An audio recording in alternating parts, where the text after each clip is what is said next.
You know it.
There we go.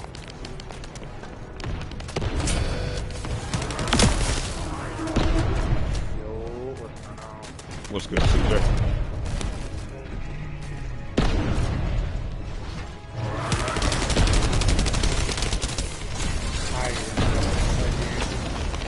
I bet. I'm trying to go to bed, bro.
Yes!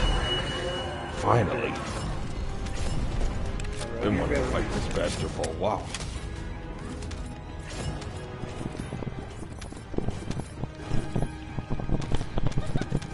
Oh, hello, Sprista.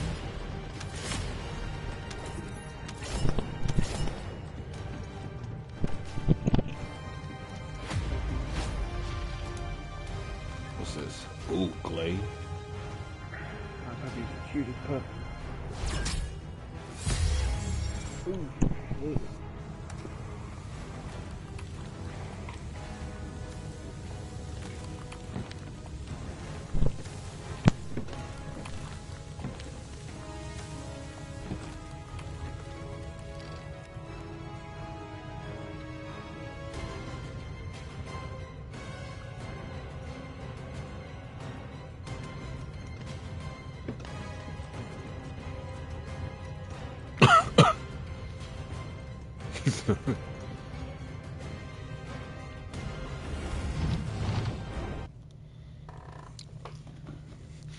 Bro, I've been wanting to get this boss battle done for a while. I needed a good team. I knew what to do with this fight.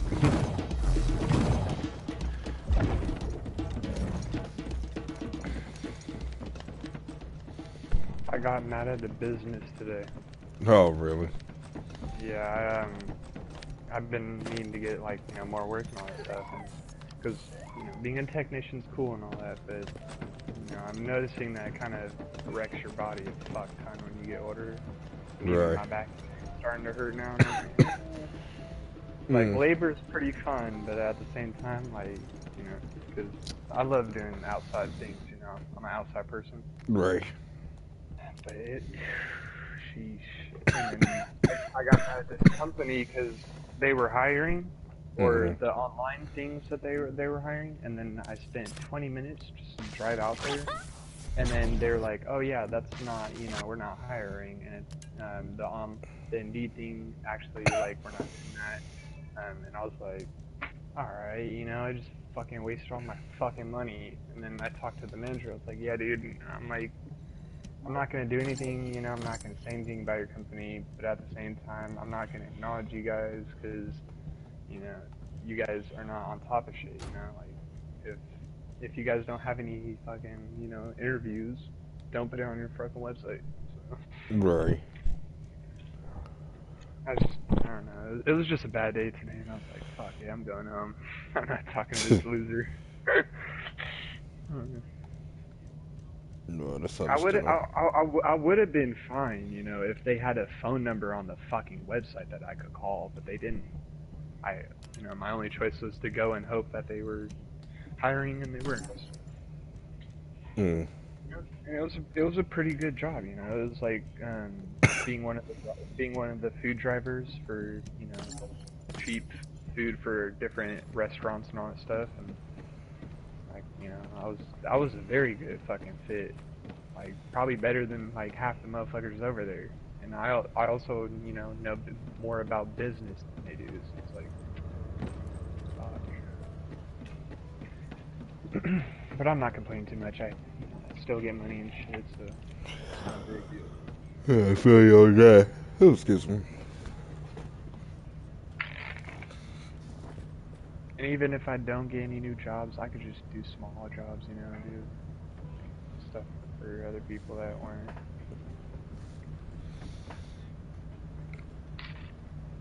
What I really want to do is do music full time, bruh. But like, I can't do it right now because I don't have the proper equipment. Well, I do have the proper equipment. I just don't have the proper place for it. I don't have a fucking studio or nothing.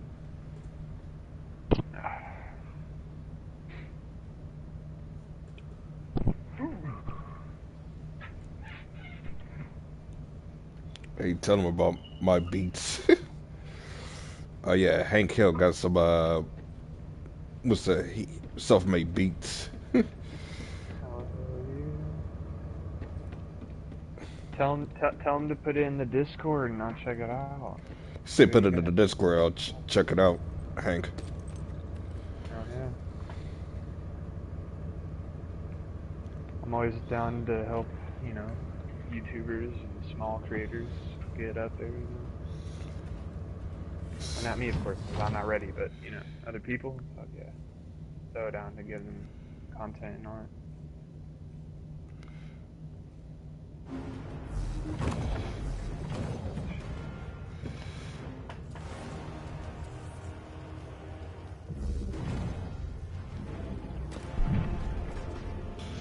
Hank, I don't know if you're already in our Discord group or not, but I'll invite you still.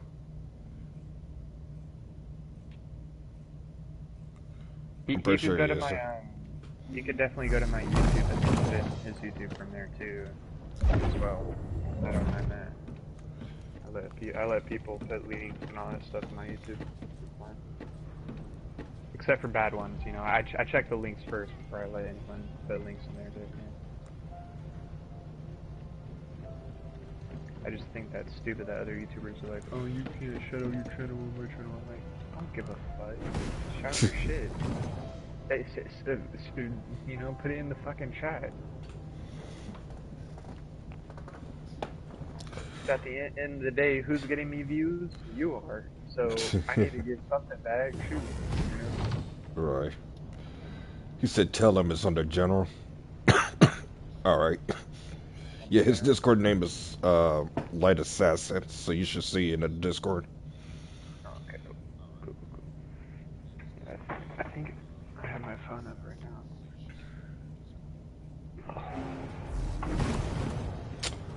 Oh yeah, I see that. Look at this 27 Fiesta.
I think that is accurate.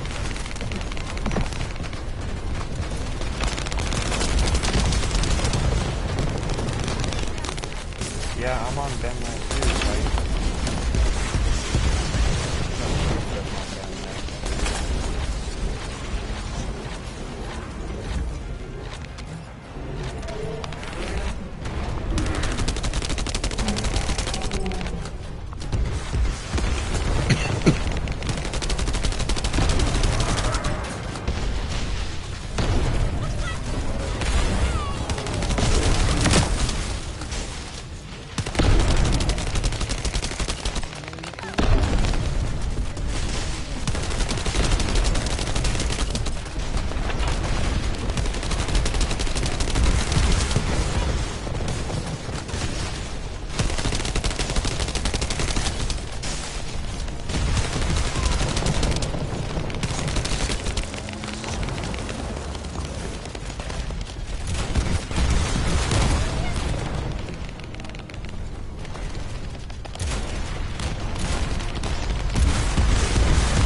The heck? Why did it stun so bad?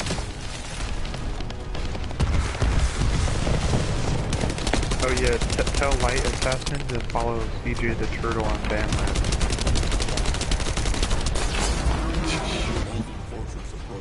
Why don't you tell him that yourself? Oh, is he on Discord?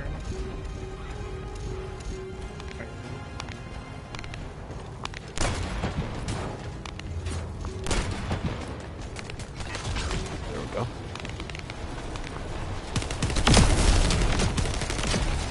Oh yeah. Yo, Light. Oh. Says, give me your...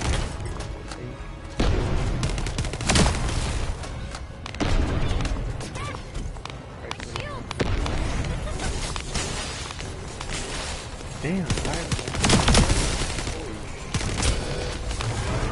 Cool.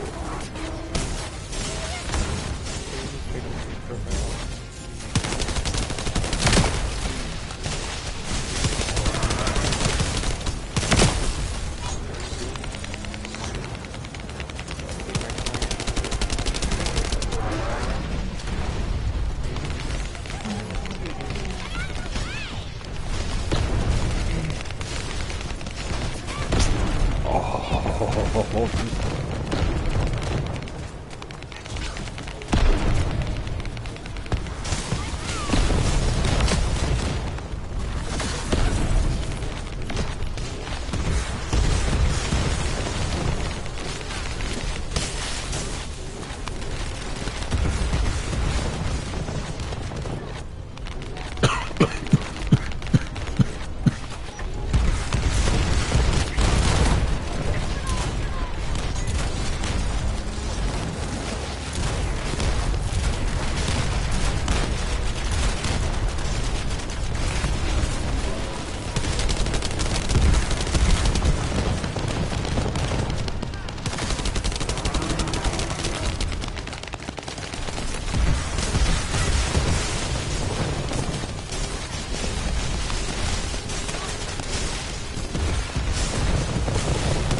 I got you.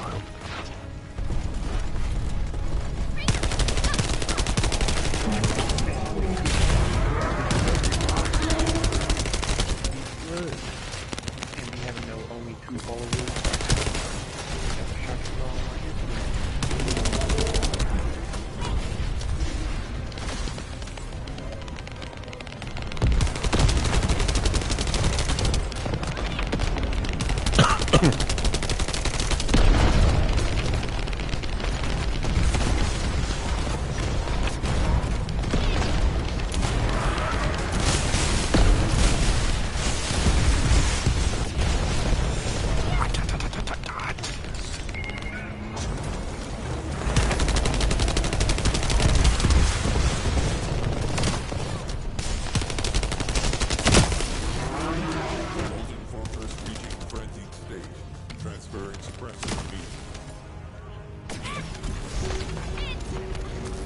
wait, I do have a song I composed today. Oh, I forgot. Old school vibes. Yes. Oh, I knew I remembered something. The song's gonna get sick, bro.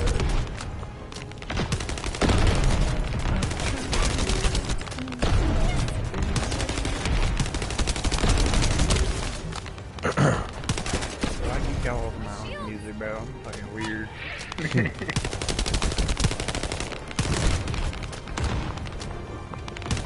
I definitely do need a lot of improvement, but I like my music. It's enjoyable.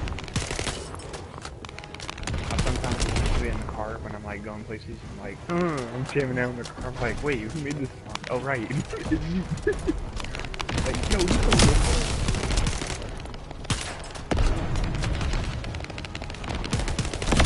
Freaking dissed me. She was like, "Oh, is this like a super popular like artist? Like, oh my gosh, like they must have like so many followers."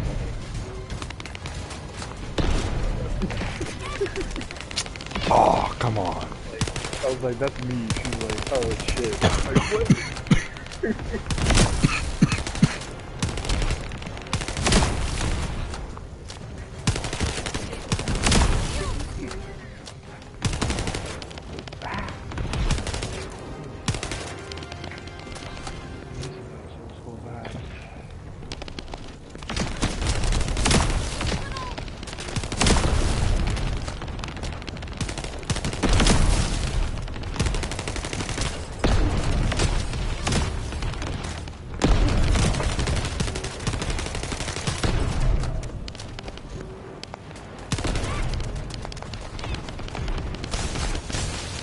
Bridget?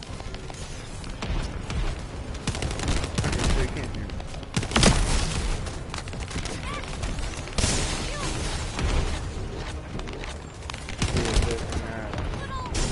I usually don't do Bandland with, like, I feel like Bandland's one of those so different. Like, it's not like YouTube videos. Like, if you have a good video, like actual artists and actual I don't like it. Other people do. I do it.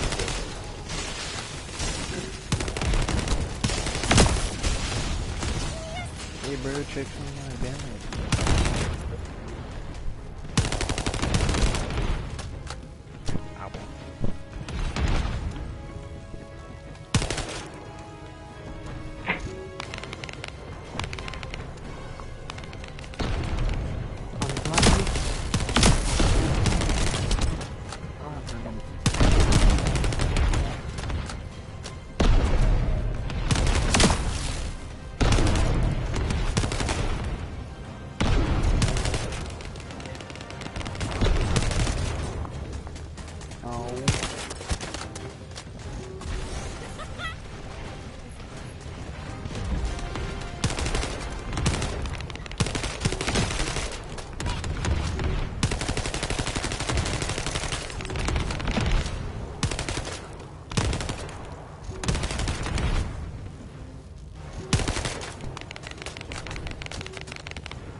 Y'all follow him back and send him stuff in his direct messages. Alright. Oh, by the way, CJ, I am live right now, so I'm gonna send a link to the group. Okay, cool. If you want to talk to him more personally on there, you can.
Oh, excuse me.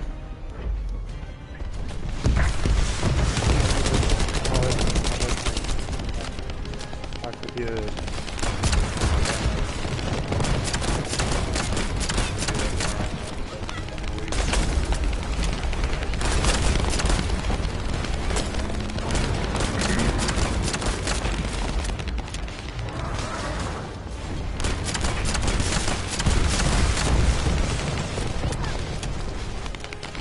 What's your favorite genre?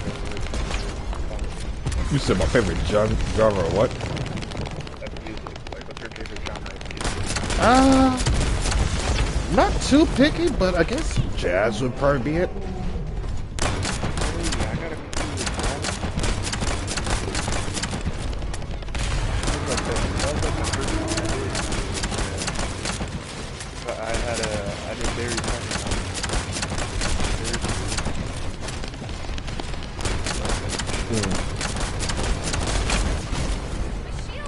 I wasn't best at it, but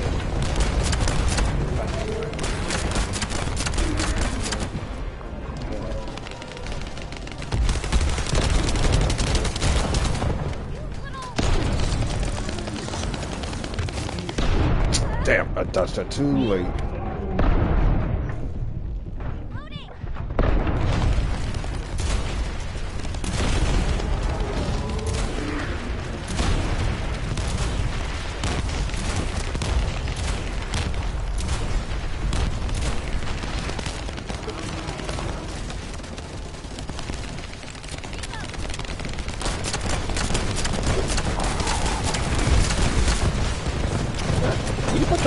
Yeah, dodge.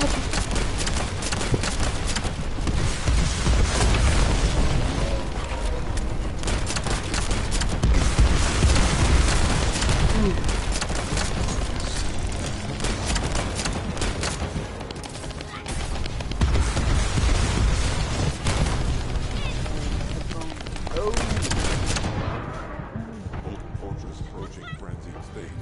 Beginning emergency transmission of defense suppressor.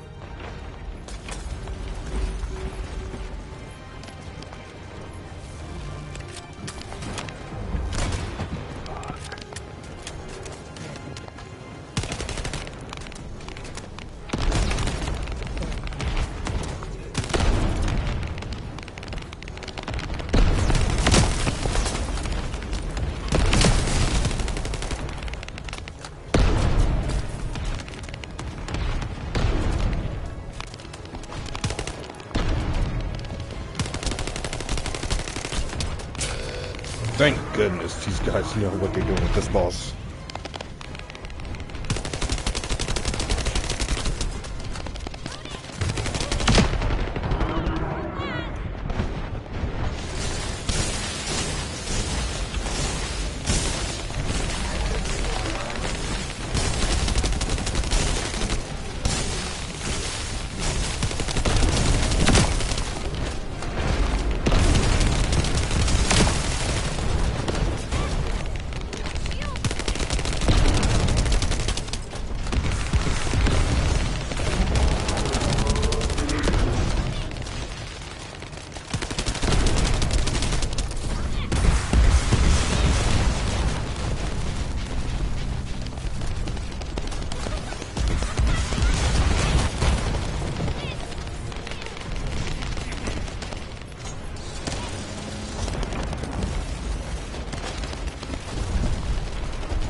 Oh, what?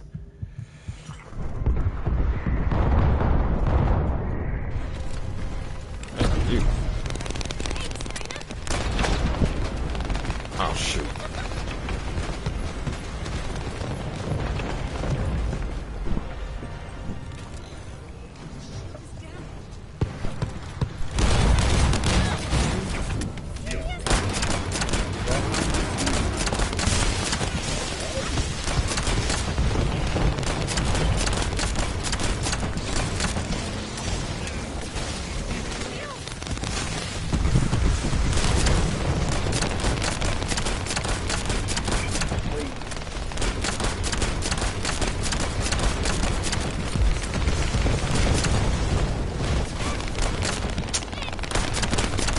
Bastard.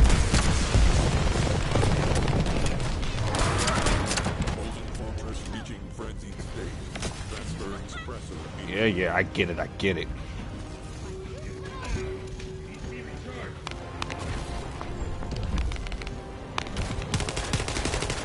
Switch it! Switch it!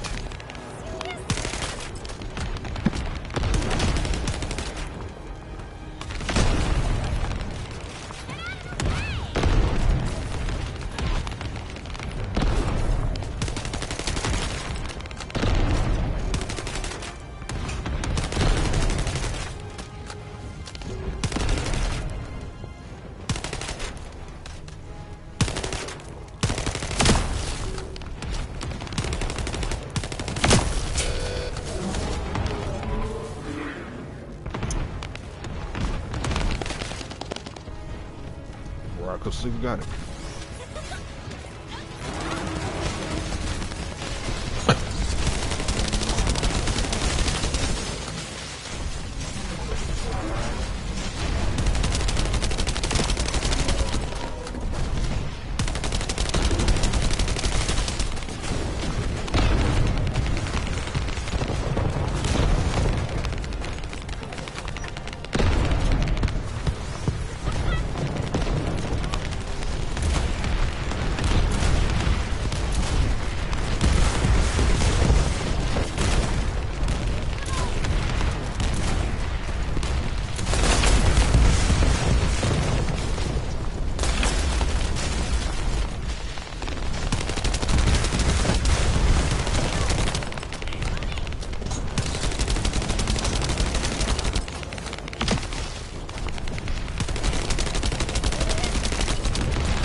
Bam. Let's get it.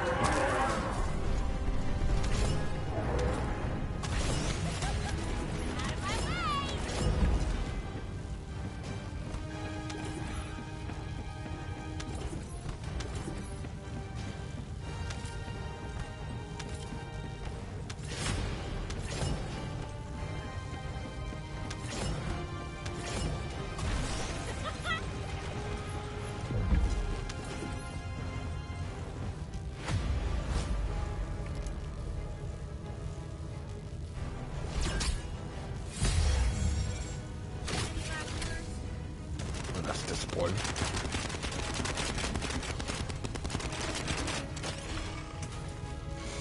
Why?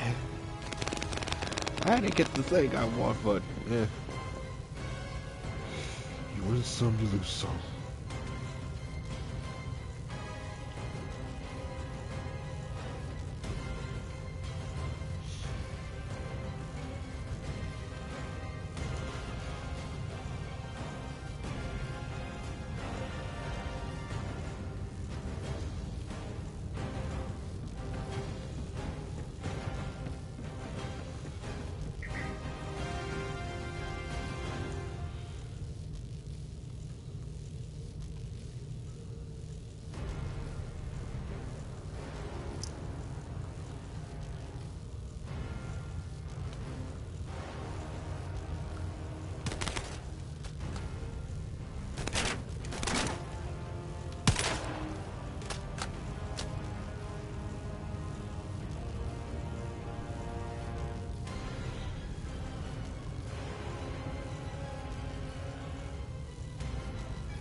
And there goes Monkey.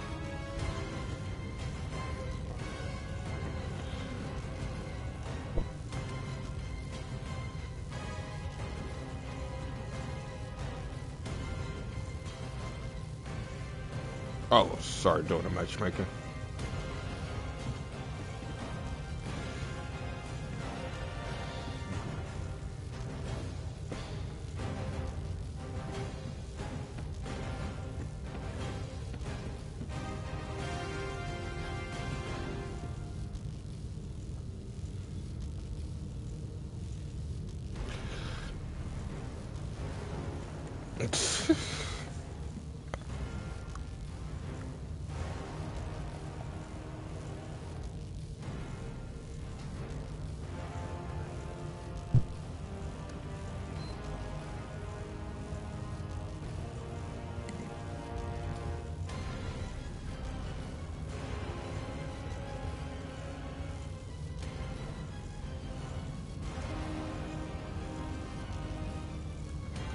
Congratulations.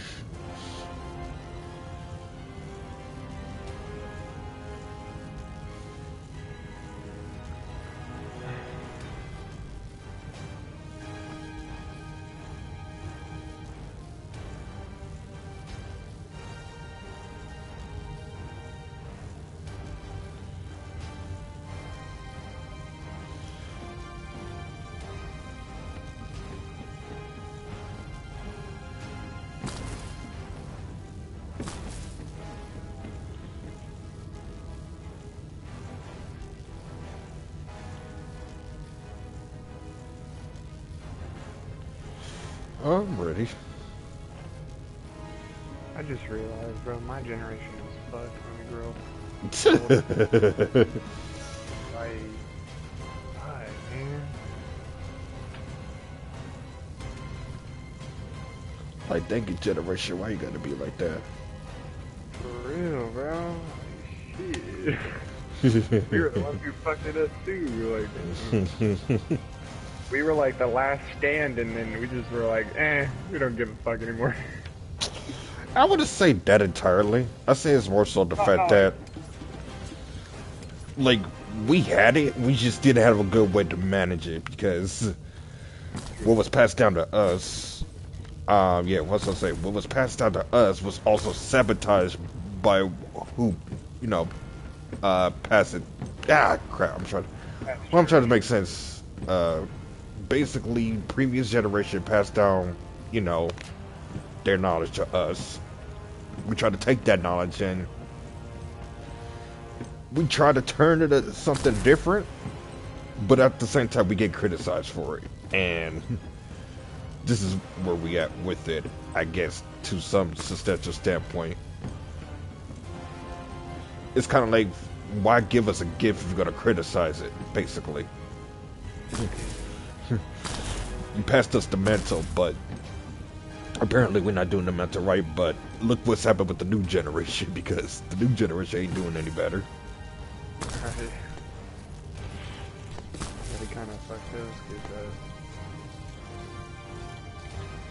up. Ta-da!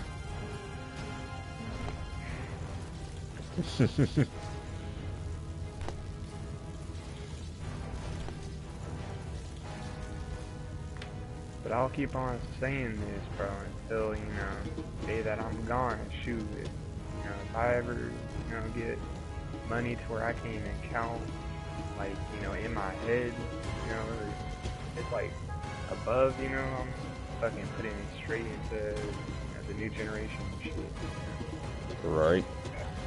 I feel like, if you put more into the newest generation, they can help you as well. True that. It's just stupid because, like, you see guys now and older dudes and all that stuff, and they're having a hard time because our generation didn't know how to help them as much. It's gonna be worse and worse. At one point, it's just gonna be bad. All right.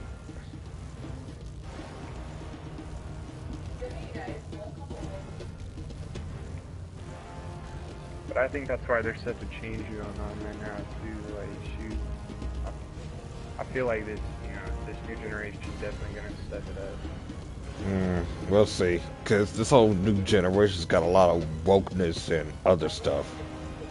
Yeah, true. A lot of brain rot and all this stuff. Tupac.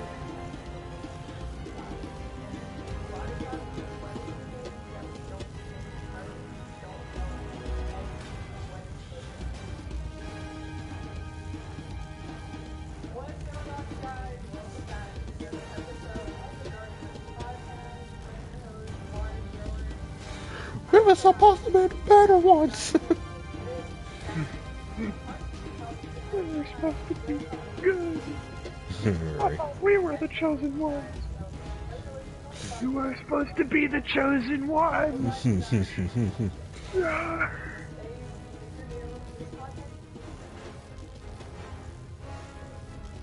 Hey, but our generation still got time to fix shit though. Shoot, we ain't too old, ain't too young.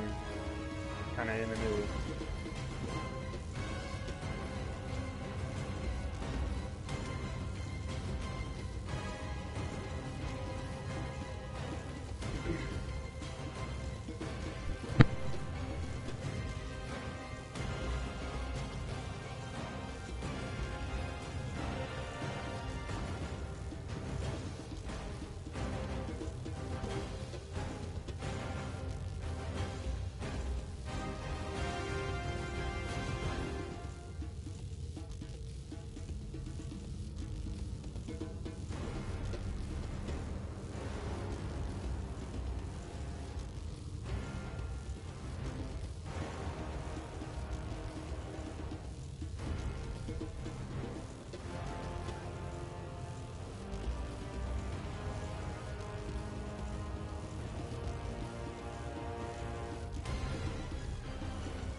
"12 hours later."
Undertake the void intercept battle I am the good shepherd. I know my own, and my own know me. Just as the Father knows me, and I know the Father, and I lay down my life for the sheep.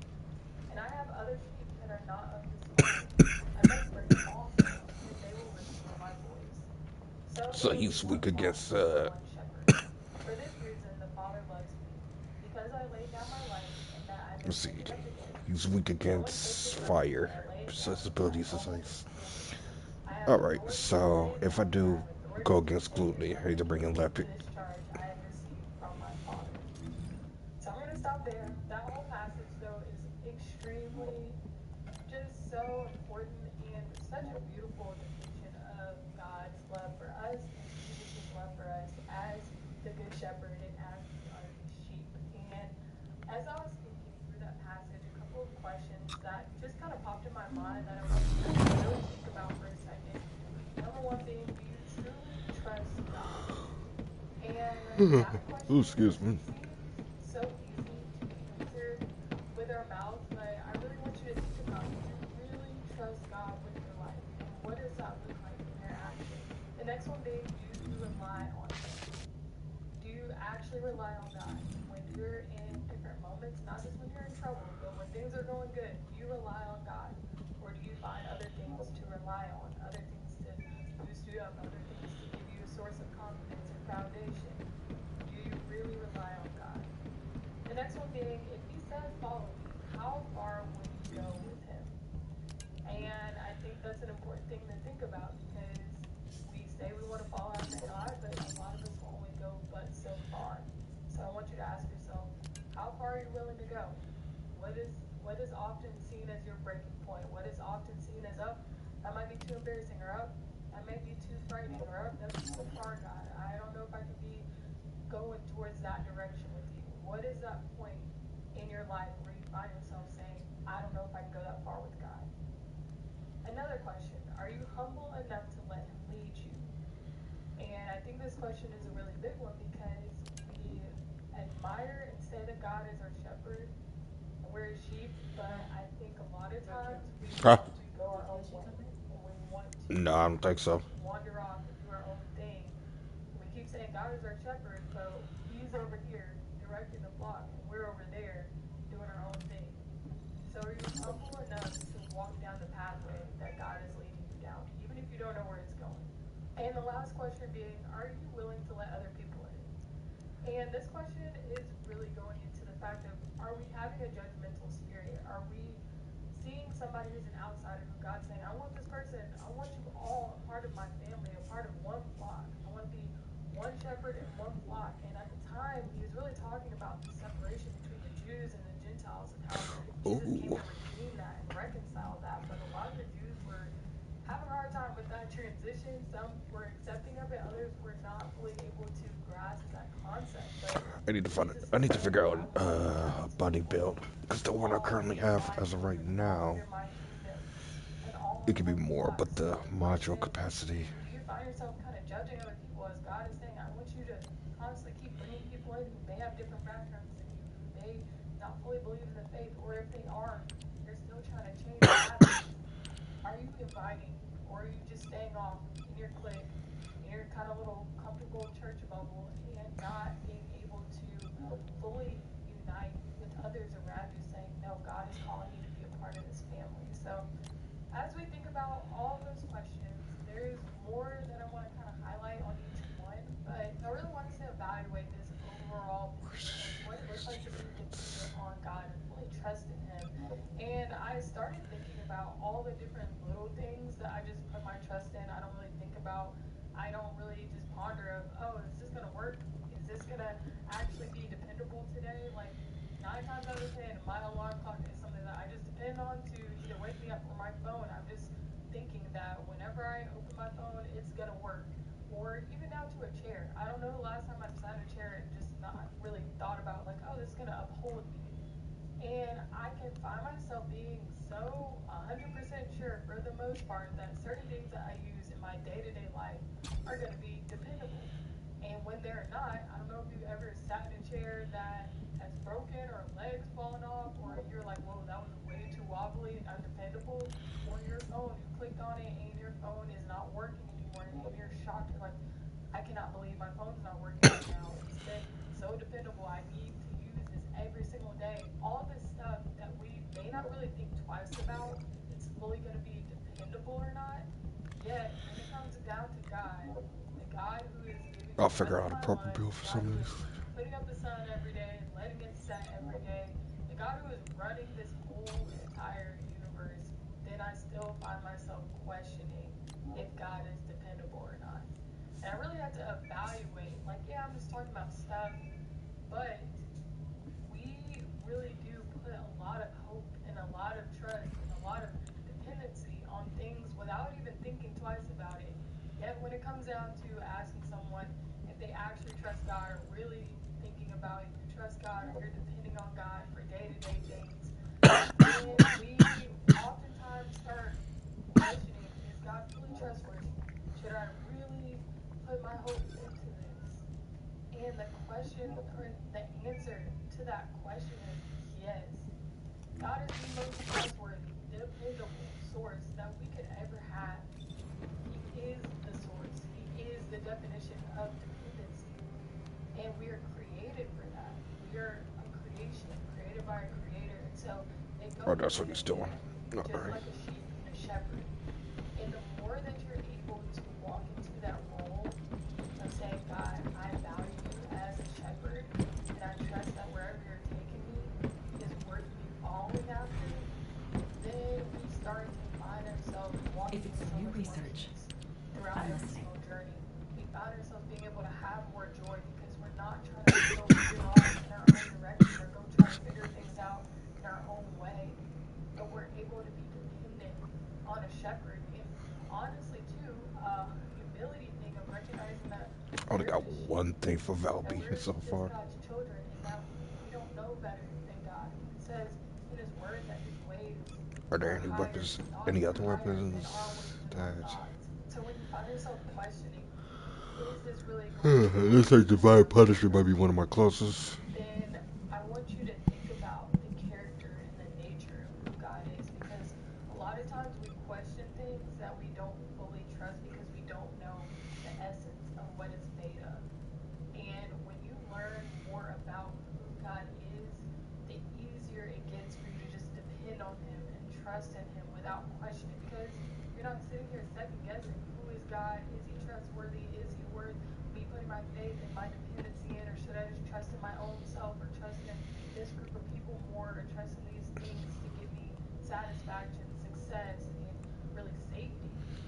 But when you look at God's track record and you recognize He has never failed, you recognize He is all powerful, and you see the character of who He is, then you are able to say, you know what, God, it doesn't matter what the outcome is, my obedience to you is where I want to be at.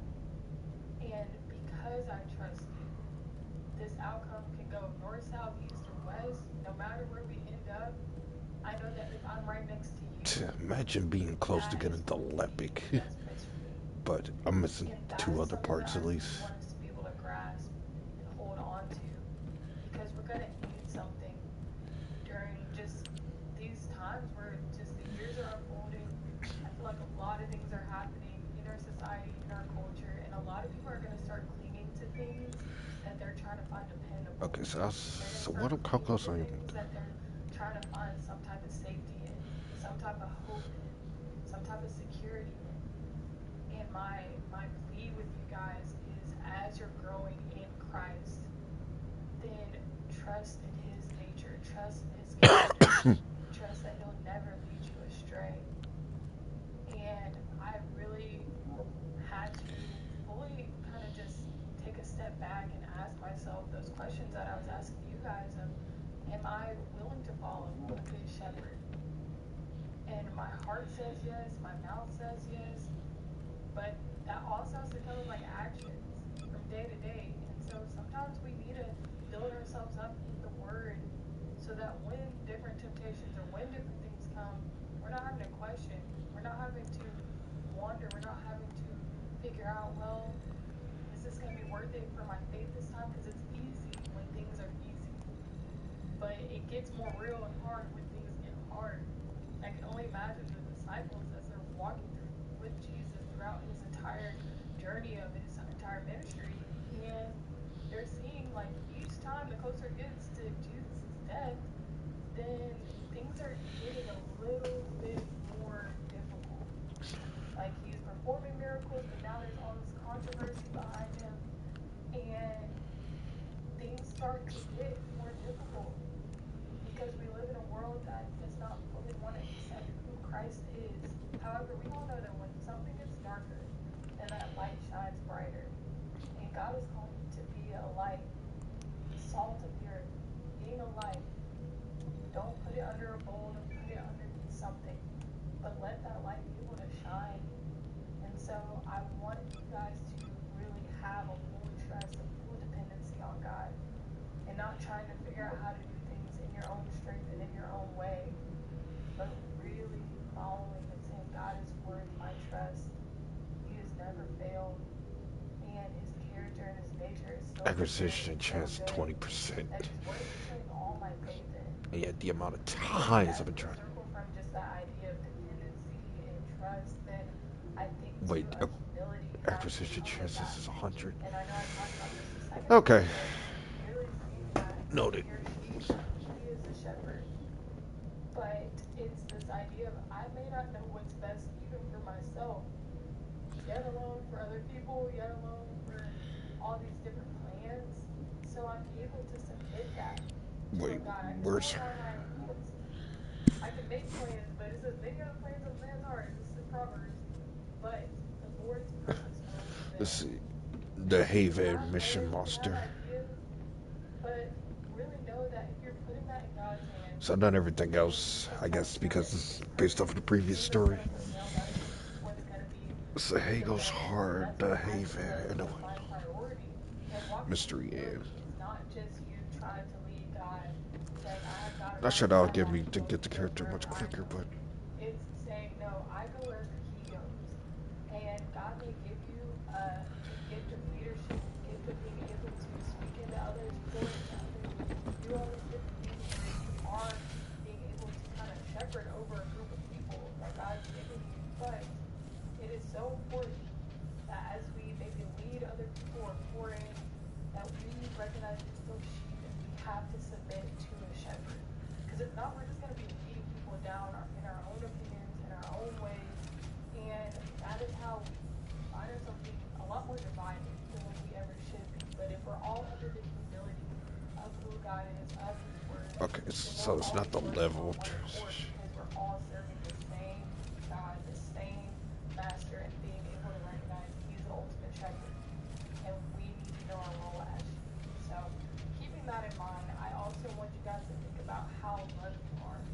That the good shepherd lays down his life for his sheep. And it even says in that passage that the hired hand, when the wolves came and things got hard, he left. He left the sheep by themselves. He was like, I don't want to be part of this.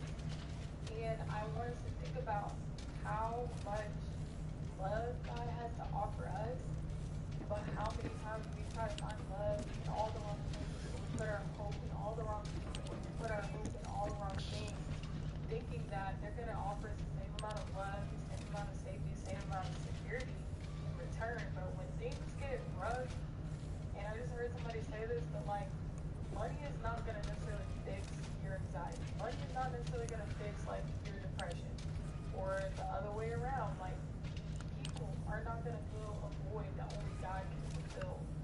Stuff is not going to bring you the same amount of joy that God can give you. And it is really important to see that a lot of the things that we are investing in, they don't have the same investment return back. But the beautiful thing about God is that he invested in us before we can even remotely give him anything in return. And all he really wants is our heart. There's nothing that we can ever give God that If you he's need gonna something ask for battle, you won't find anyone better. He's God. But that's the most beautiful part about it, is that same thing with a sheep and a shepherd. I don't really think that a sheep can give a shepherd anything. That's why with a hired hand, they're like, well, it's not that valuable. It's not worthy of my life being taken over the wolves, so you can have that. But a good shepherd recognizes that I'm willing to lay my life down for these sheep. They can't do anything for me, but I'm willing to do it. I'm willing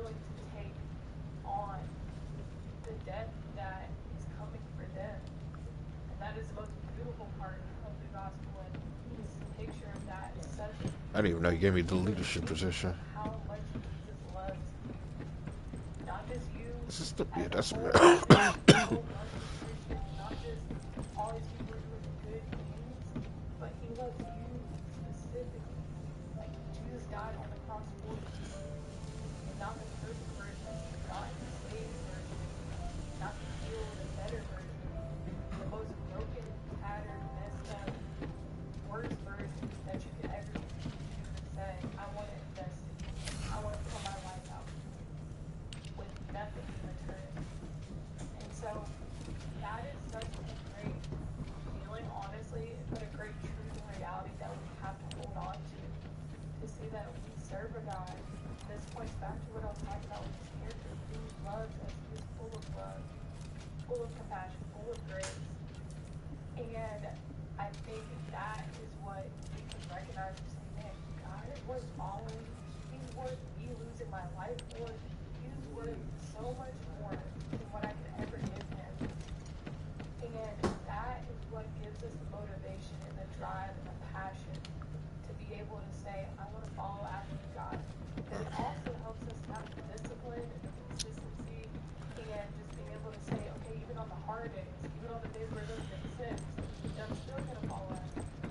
Even if that leads me to a place where I'm going to have to sacrifice myself to say, I don't want to go after the things that this world has to offer. I want to go after the things that you are giving me.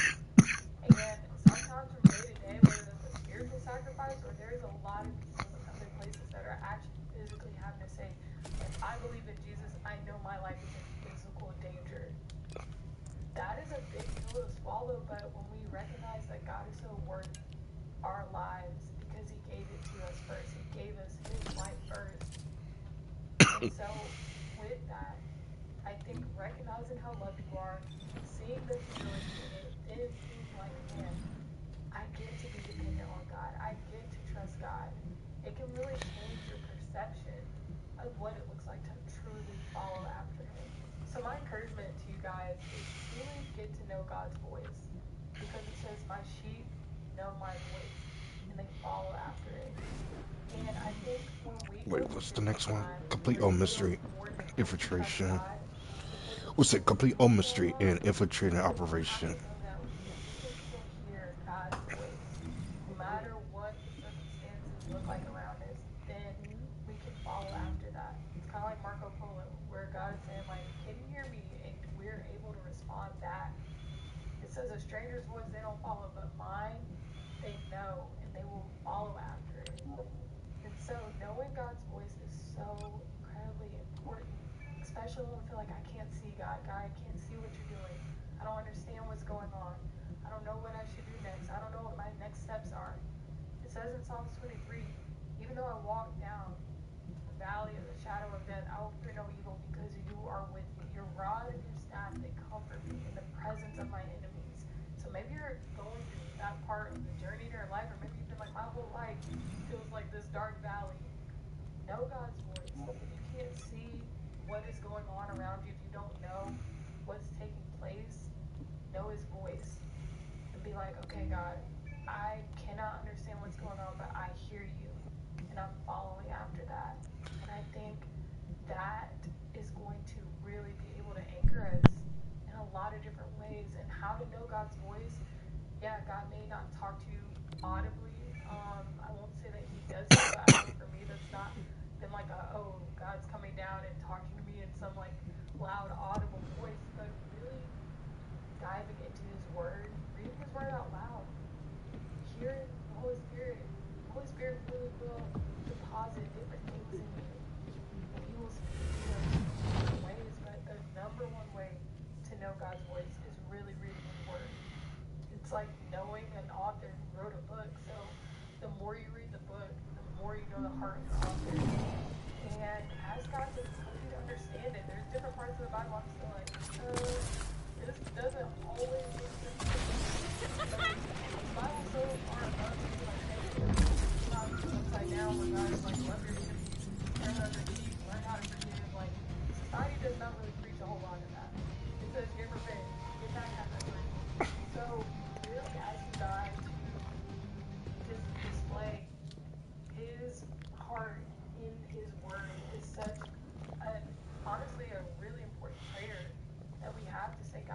spiritual eyes.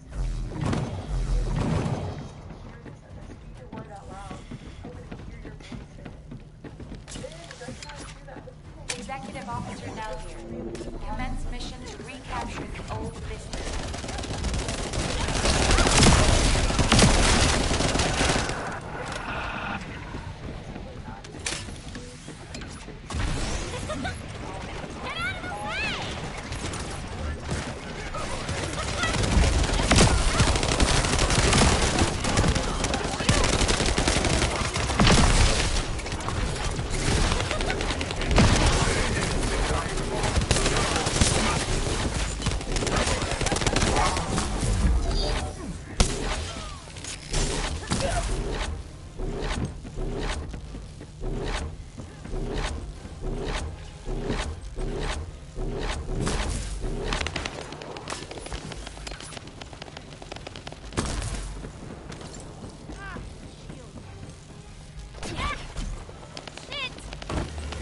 Wow.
Ah!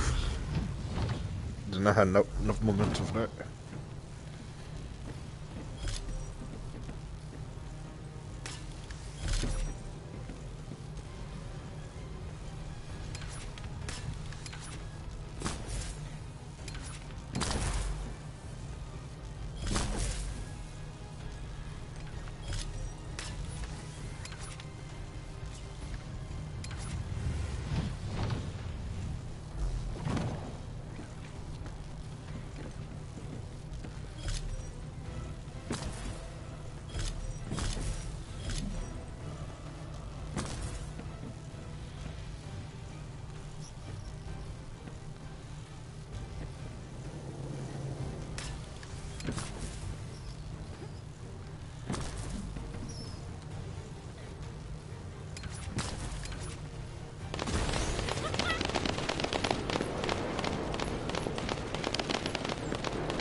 My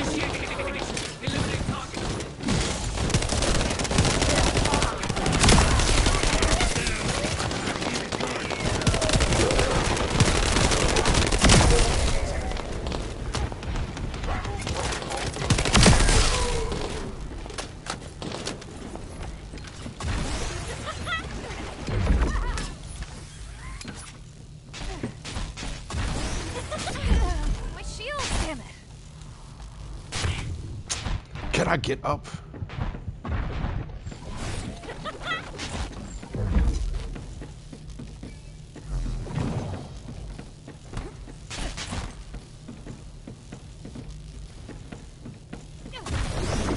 That's ridiculous.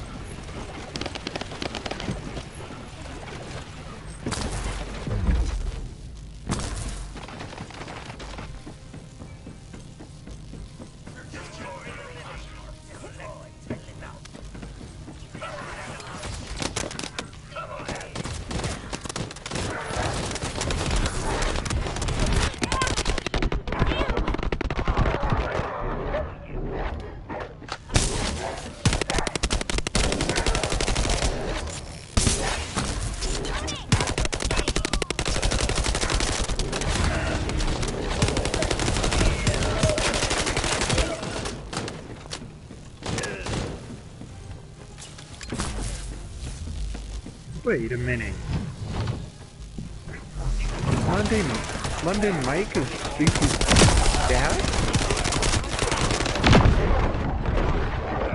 I mean, what? This is wait.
fortunate that there were still materials remaining in the Ancestors' facility.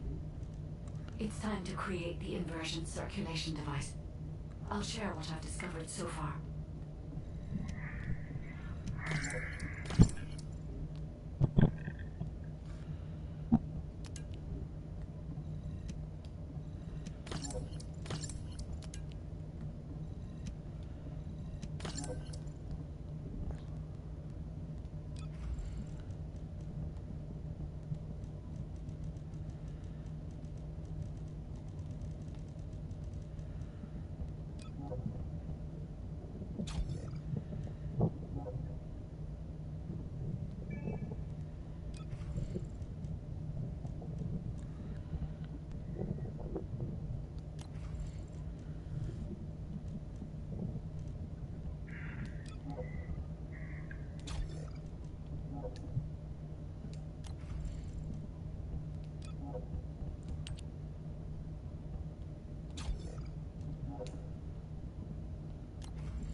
Fortunately, Descendant, I have no doubts about the operational effectiveness of the inversion circulation device.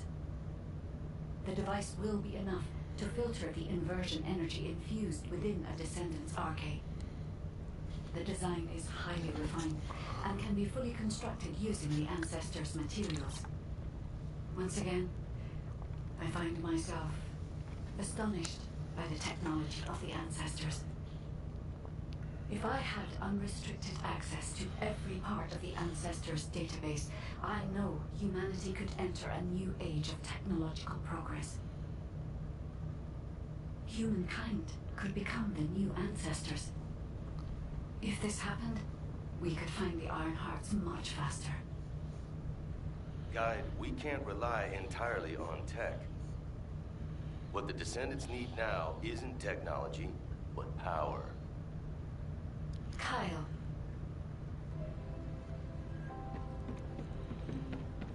Says the guy that's in an entire Iron Man suit.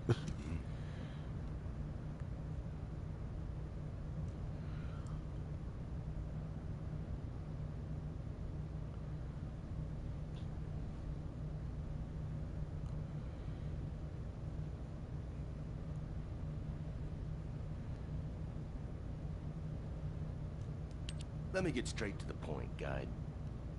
Could we modify the design of the inversion circulation device to allow Descendants to use inversion energy? Yeah, it might be more appropriate to call it an inversion reinforcement device. What do you mean, Kyle? Using inversion energy is far too dangerous. I don't understand. It makes sense that you wouldn't understand. Look, you were with the Descendants deployed to the fortress during the Ironheart destruction operation. For those teams, the Ajax team and the Descendants who destroyed the Ironheart, the fortress operation was a battle where death was a real possibility. But those of us who faced Corell and his troops in the White Knight Gulch, we also faced death head-on. Corell's main forces were definitely enhanced by some kind of powerful energy. Especially Corell. He exuded immense power through his presence alone. After our recent experiences, I now understand the nature of the power that Corell was using. It was definitely inversion energy. Corell used the inverted Ironheart as a power source. If Corell hadn't retreated when he did, would we have survived? Would we have been able to even scratch him? I know that if Corell hadn't withdrawn, the White Knight Gulch would have become a Descendant graveyard. To defeat Corell and all those Vulgus bastards in the future, we need to be at least as powerful as he is. Instead of completely filtering out the inversion energy, we need to find a way to use it, even just a little. Is it possible to adjust the design to do this? It's not impossible, but inversion energy is a power we must treat with caution, Kyle. Hey, Guide. I've got something to say, too. What? Were you talking to me? I'm sorry, but I agree with the magnetic Tin Man. I know it looks like I'm just playing around, but right now, my skills, abilities, and equipment are the best they've ever been. But if I had to fight Corell tomorrow, honestly, I don't think I have what it takes to win. I can definitely feel the power imbalance. I'm sure most of the Descendants feel the same way, right? I mean, if I had to fight Corell again, I would definitely want to win. I have too many performances left to give. And if a dreamer like me thinks like this, imagine how other Descendants must feel. The inversion reinforcement device is definitely dangerous, but it might also be useful. We need more power. Oh, yeah, so a while ago, I heard Enzo mumbling about something. He took a ring out from somewhere and kept playing with it. And saying, if only I were stronger, there's someone I want to be with. And stuff like that. Luna, a public channel isn't the place to talk about this. Check your comm settings. Huh? Why was this button pressed? Did everyone hear that? Yes, Luna. Thank you for the detailed explanation. I also have some thoughts about the inversion reinforcement device. All Descendants who are able to attend the meeting assemble at HQ. And Kyle, please teach Luna how to operate her receive channel. All right. This, Luna, is what we call clicking. Oh, come on. I know that.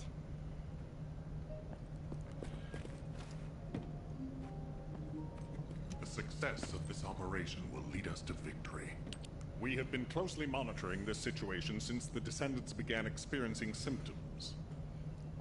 Thanks to yours and the Guide's efforts, we have overcome a significant hurdle. If we can immediately produce and distribute the inversion circulation device to the Descendants, we will have averted the worst-case scenario. However, this only applies to the present situation. We need to consider other possible scenarios if we want to be fully prepared for the future. As Luna has said, if we had to face Corral tomorrow, our chances of winning would be slim. It is likely that Corral and the Vulgus main fleet have disappeared only because we temporarily disrupted their strategy. If Corral's goal is the extinction of humanity, the battle shouldn't have ended in that way. We need to make the most of this suspicious period of calm. In terms of the proposed modified design of the inversion reinforcement device, I intend to officially authorize it as a measure to enhance the capabilities of the Descendants. I haven't mentioned this before, but I felt my arche briefly return when I was exposed to inversion energy. Interesting. Perhaps the inversion reinforcement device will stimulate my arche and allow me to regain the abilities I lost. And if it is effective for me, proper use of the inversion reinforcement device could provide even greater power to active Descendants. However, there is one condition. For the safety of the Descendants, the inversion reinforcement device must be periodically reset, and their arche must be completely purified of inversion energy. The inversion reinforcement device should be used only under these strict conditions. This way, I hope the proposal will be acceptable to the guide as well. I take full responsibility for this decision, and I will use the device on myself first. If there are any issues with it, I should be the first to know. If my arche is restored, I hope I will be able to fight alongside all of you. I am hopeful that the guide will agree to this proposal, and we can proceed with mass production of the device. Descendant, if HQ insists on this, I have no choice. Modifying the design is straightforward. We can ask the Magisters to start production right away. However, handling inversion energy itself will not be so simple.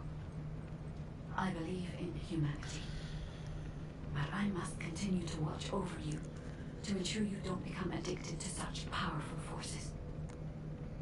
I hope you understand, Descendant. Magisters are probably humanity's real hope. Oh, Descendant. I've already spoken with HQ. You're here about the device to control inversion energy, yes? The designs, please. I can analyze a full range of ancestor technology immediately using my facilities.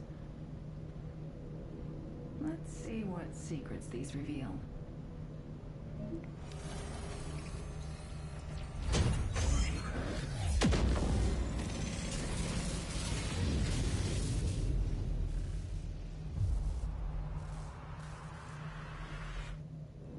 If there's something you need, you'll need to pay. So, this is the inversion reinforcement device. Its operating principles are similar to the module system that controls arche, but it's much more sophisticated. You may not be aware that the inversion energy you've absorbed is stored within your arche at a very minute atomic scale. Minute. This device connects that inversion energy with your arche, which will enable the activation of various powers.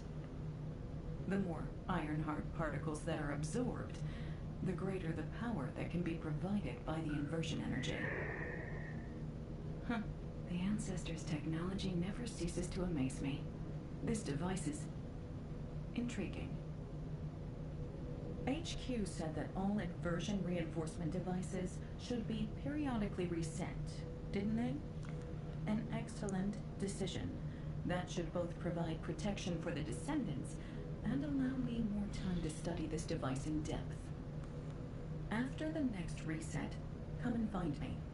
By then, I'll be able to give you a much stronger inversion reinforcement device. I'm glad I stuck with humanity after all. I'll have the opportunity to research some very interesting technology.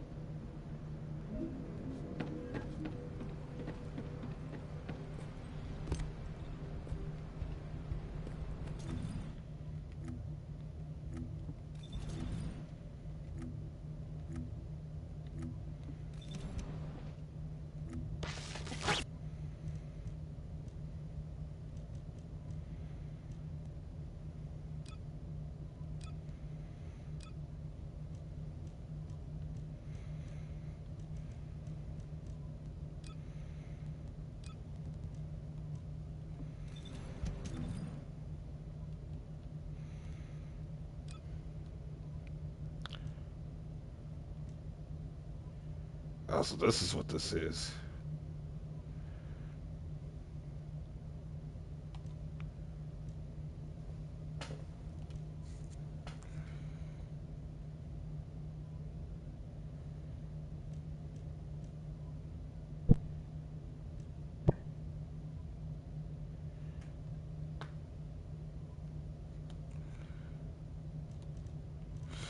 I'm gonna go with hunt.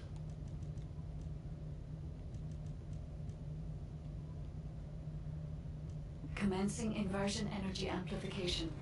Barnhart particles activated.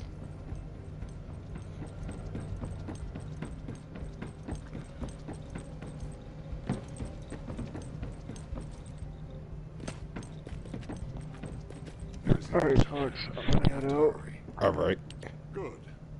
The guide has accepted that this decision Adios, is the stream. I'll see y'all I'm sorry that I later. can't thank her personally. Not Yep, only take will care. this help Descendants to become stronger, it should allow any of them to regain their abilities. Now, recall the Descendants who are no longer battle-ready back to Albion, and begin distributing the inversion reinforcement devices. Alpha, we can't detect an receive signal from the Descendant deployed to the Vulgus Fortress. We pinpointed their last known location to nearby the quarantine zone. Wait. The Descendant deployed to the Vulgus fortresses. The new recruit to the Descendant Corps, Haley. We can't detect her vital signs. Damn it. All available personnel, please provide support in the quarantine zone immediately. We can't afford to lose our new Descendant. Hurry! Oh shit. Talk to Alpha Ghost. Didn't I just get them told? Just get to the point.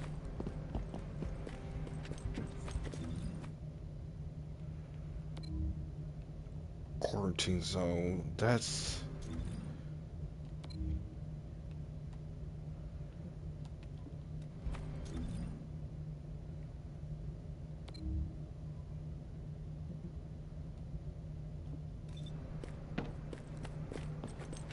The success of this operation will lead us to victory.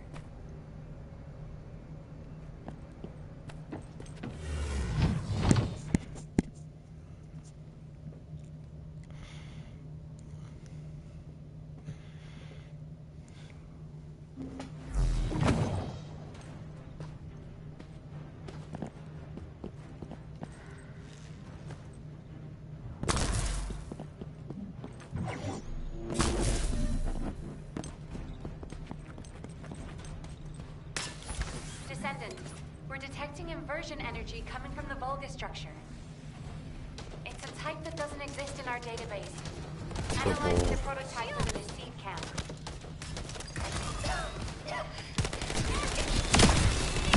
The structure is a new Vulgus weapon.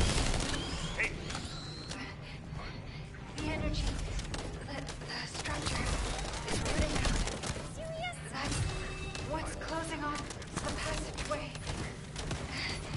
Arcade can block the energy.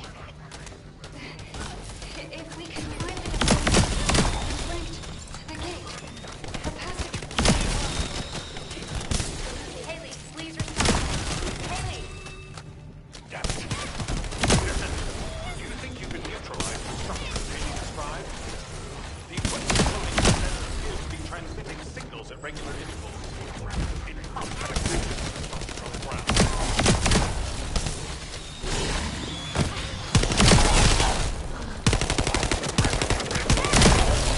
Shields!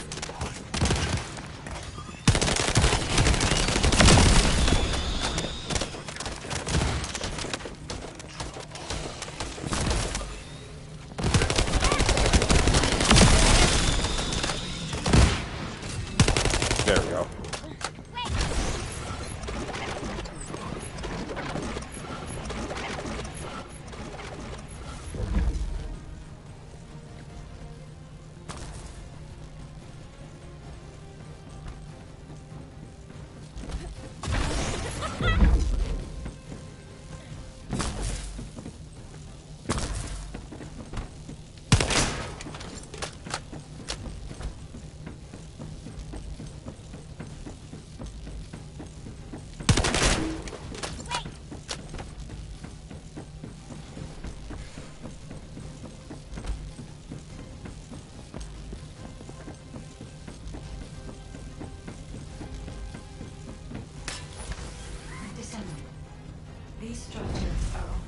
using inverted iron-powered particles.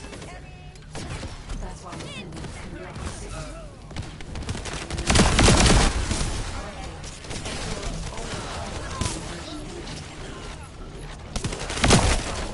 Neutralize all of the signals that connect to that passageway. The only way to eliminate while you do this, I will try to obtain and sync with it. Trunk over there. There. Got it. I thought all three.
Okay, let's get it.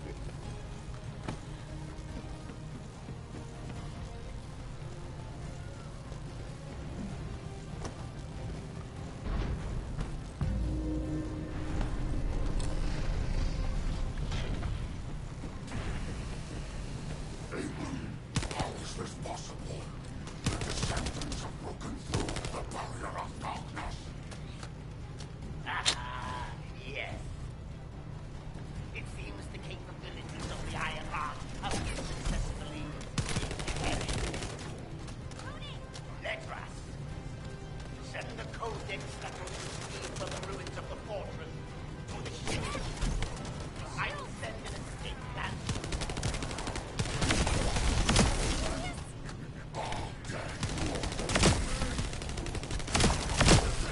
Come when I will see you all stained with red.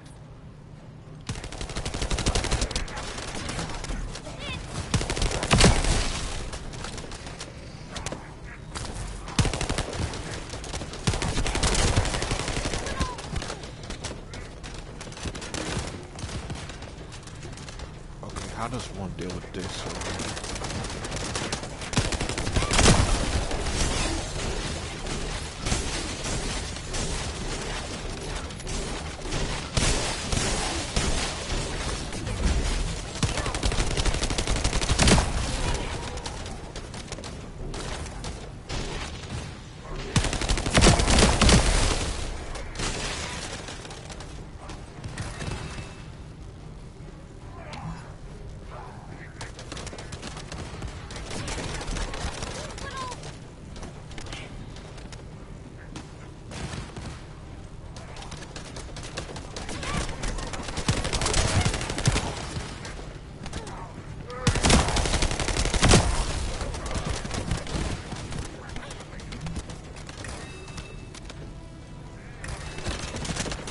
Oh, okay.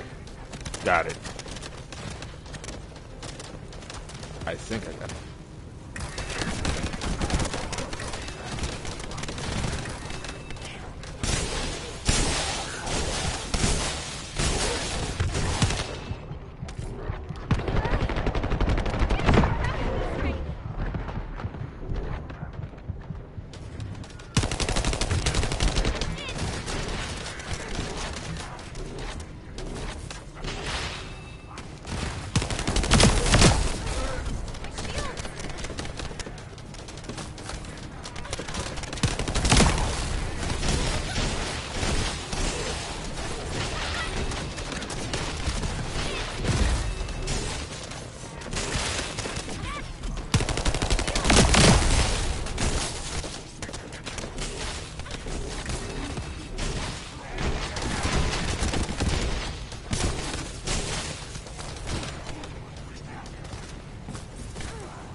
I cannot make sense of this. What am I supposed to do in this spot?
How is this possible? The Descendants have broken through the barrier of darkness. Yes. It seems the capabilities of the IFR have been successfully inherited. Let us. Oh, got it.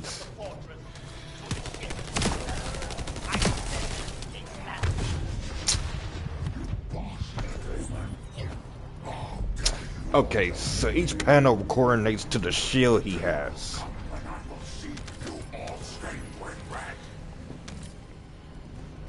So what's this? This is a blue shield? Yep.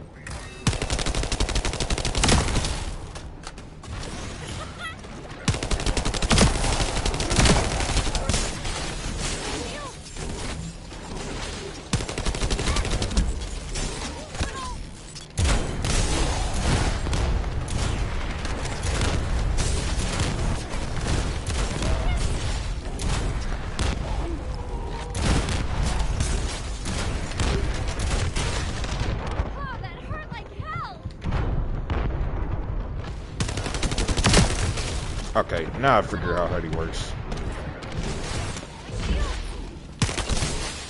I've been rubbing this the wrong way this whole time. Okay, he has a orange. Is that an orange or is that a white? It is orange.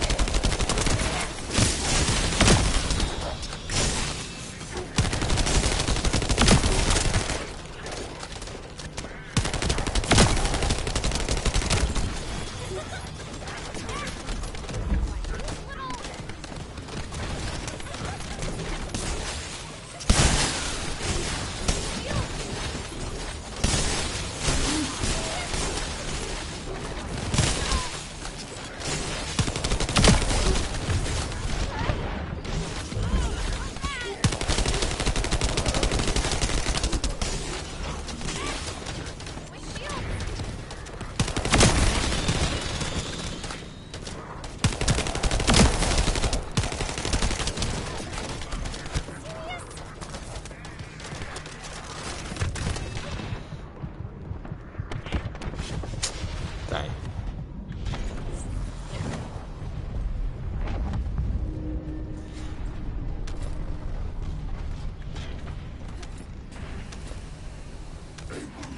How is this possible?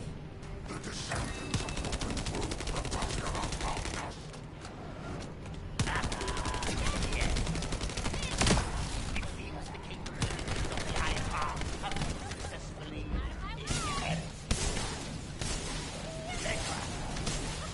Set the code from the ruins of the fortress to the ship.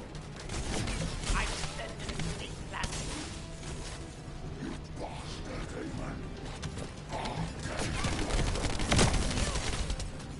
The day will come when I will see you all stained with red.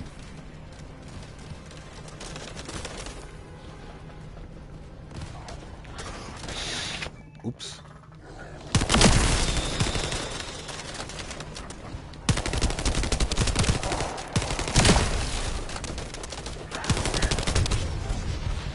What the fuck?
Hey brother, I'm just hopping about to see how you're doing and leave the like and to leave a like. Hey, appreciate it, man. How you doing? I was trying to call you earlier to see if you was doing okay, but I didn't get no response, of course.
Aw, that's bullcrap.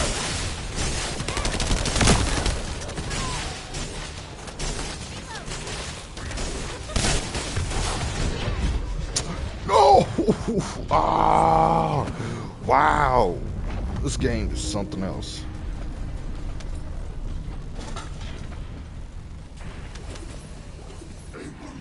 How is this possible? The descendants have broken through the barrier of darkness. Yes. Capabilities of the IFR have successfully inherited. Letra. Set the project from the ruins of the fortress. Yes. I possess this planet.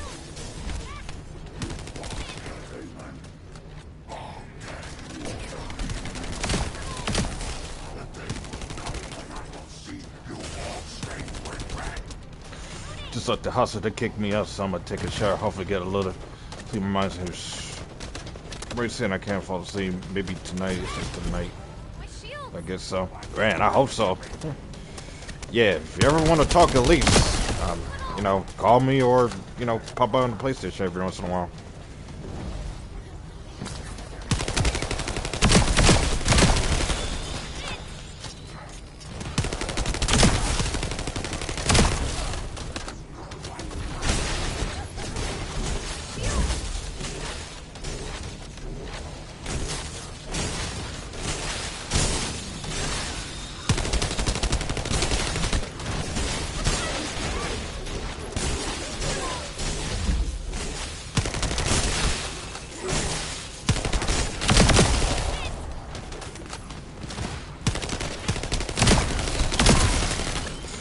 To 70 hours. Ew, that's rough.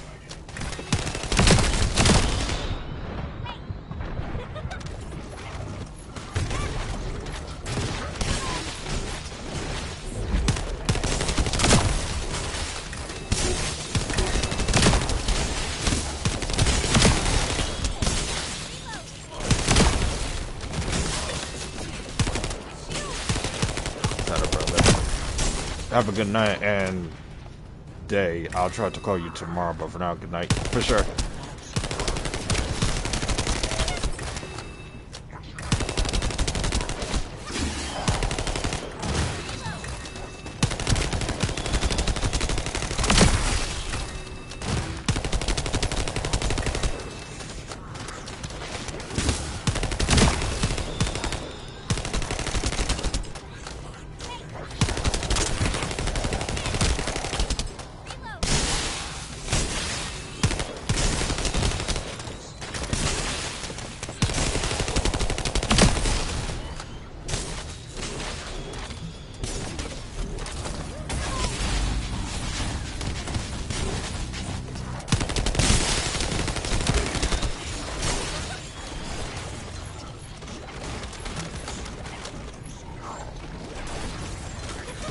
Try to have world records, so staying up.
Oh, thank goodness.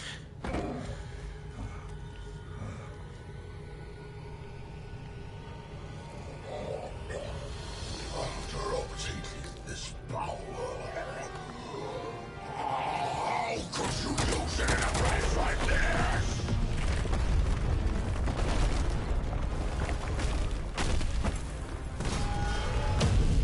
Descendant, do you hear me? This is HQ. What's your status? Alpha, the battle isn't over yet. We're still detecting a strong Vulgus signal.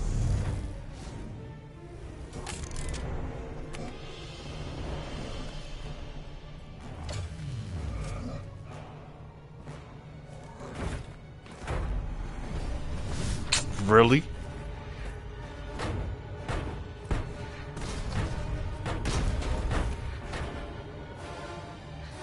The Vulgus assault ship is moving toward a nearby zone. The commander's retreating. If we lose him, we lose any intel.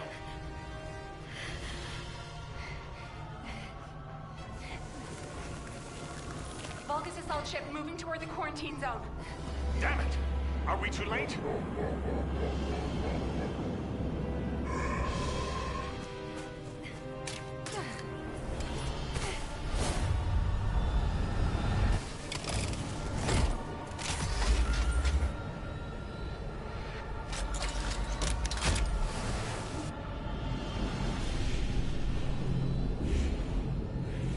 Checking gun barrel, loading magazine.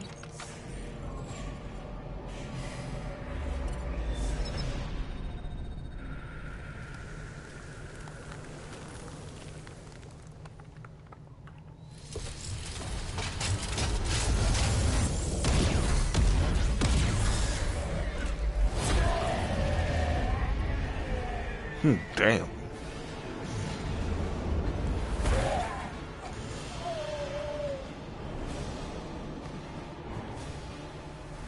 This is Haley. Target is down. Haley, are you all right? Thank you for sending in the rescue team. I couldn't have done it without them. Great work, everyone. Mission accomplished. Damn. Oh, nice. Overwhelming defense, indeed. That was a tough boss fight, but then again, that was probably because of the modules I got going on right now.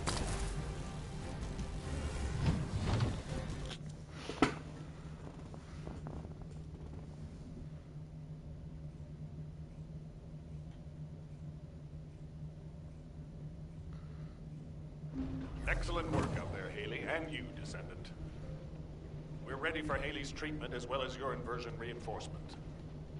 Command is with me. We'll begin analyzing the intel in depth. We need to get across this quickly. HQ, over and out. Excuse me. Can I have a moment? Can I have a word? It won't take long.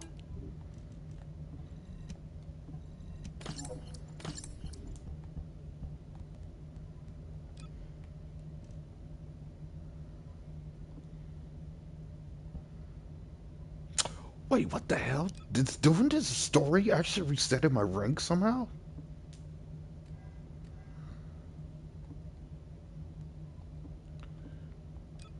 That explains why I was doing so much weak.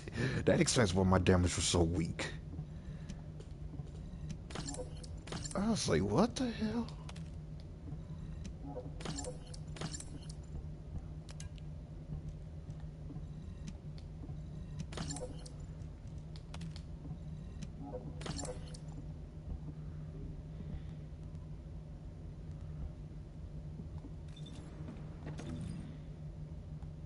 Yeah, it's on a hard difficulty too. I have your back.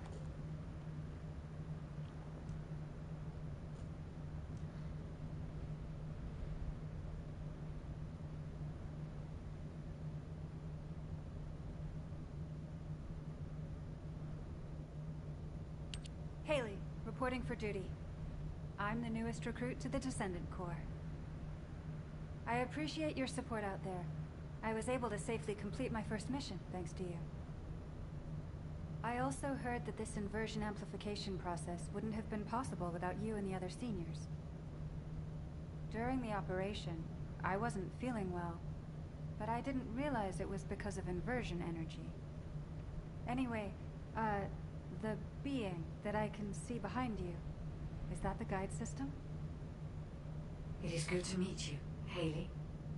I am Guide, the Descendant-specific genetic user interface. I'm glad we have another Descendant.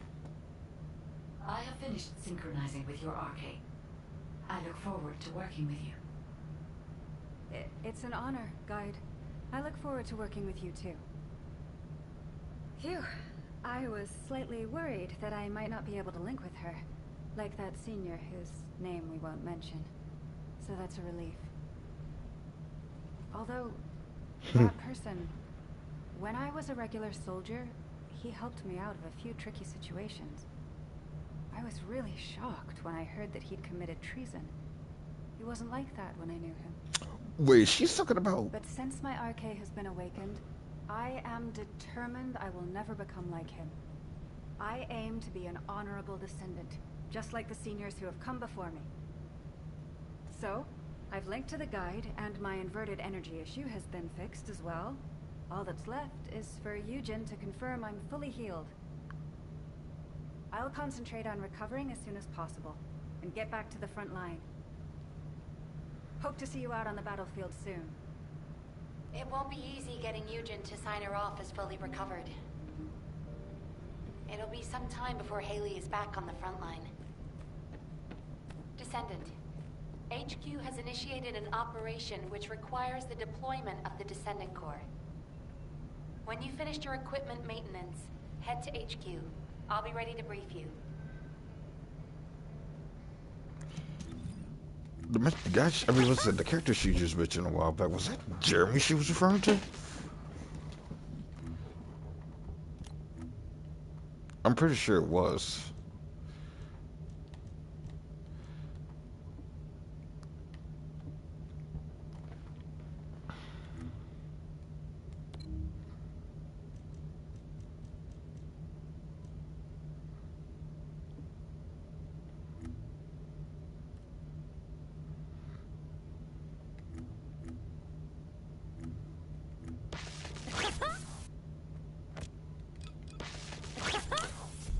Wonder why her rate got resetted. That's weird though. Ready to be shocked?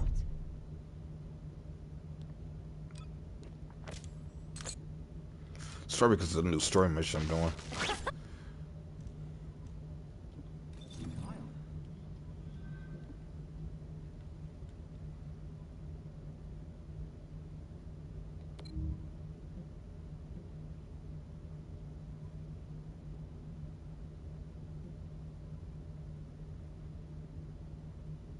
Yeah, she was definitely referring to Jeremy. I'm pretty busy, but if it's for you, I can make time. That's not who I wanted to talk to. Do you need information? What about? Descendant.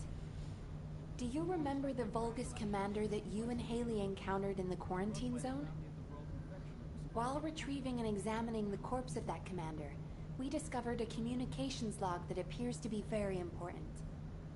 Unfortunately, we haven't been able to decipher the contents. It seems that the Vulgus have developed a new form of encryption. However, Accurate's analysis identified data packets with similar patterns to these communications that were sent to locations across Ingress. The only Vulgus facilities capable of receiving such complex data packets are their strategic outposts.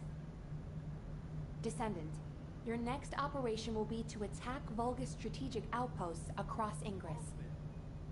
If we can learn more about this new form of Vulgus encryption, we might be able to open the communications log that we found with the Vulgus commander. And then, hopefully we can learn the details of Eamon's orders to his troops to retrieve the Codex and this new weapon at the quarantine zone. It seems that in the time since the fortress was destroyed, the Vulgus have been plotting something new. If we want to be prepared for what comes next, we'll need accurate information. You have your orders, Descendant. Attack the Vulgus strategic outposts and gather information about the enemy's new encryption system. veteran. Isn't that great?